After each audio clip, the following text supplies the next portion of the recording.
Mr. President, you're meeting with our united war cabinet, united and resolved to lead Israel to victory.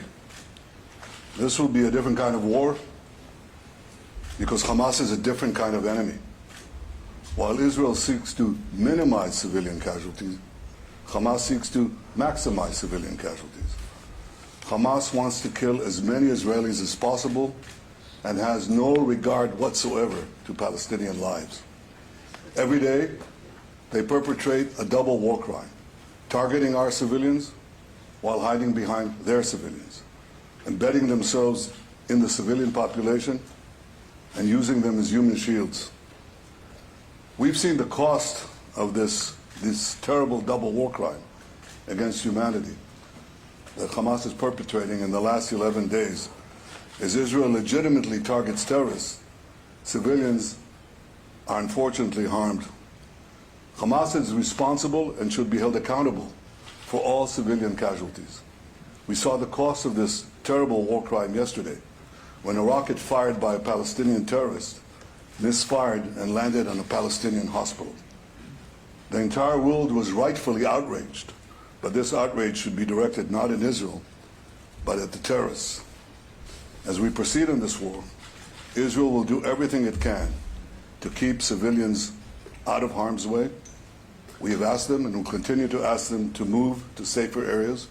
We'll continue to work with you, Mr. President, to assure that the minimal requirements are met, and we'll continue to work together to get our hostages out.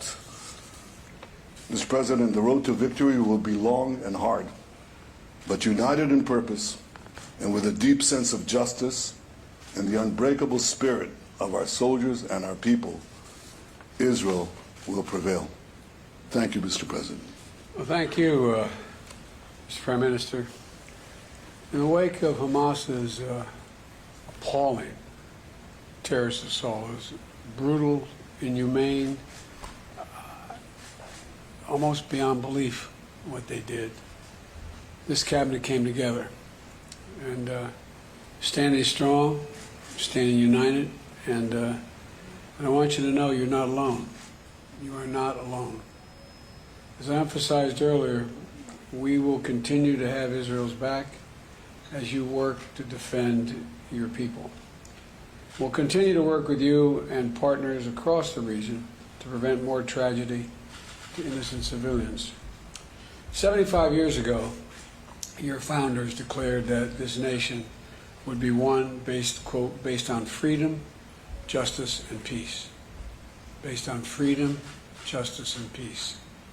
The United States stands with you in defense of that freedom, in pursuit of that justice, and in support of that peace. Today, tomorrow, and always, we promise you.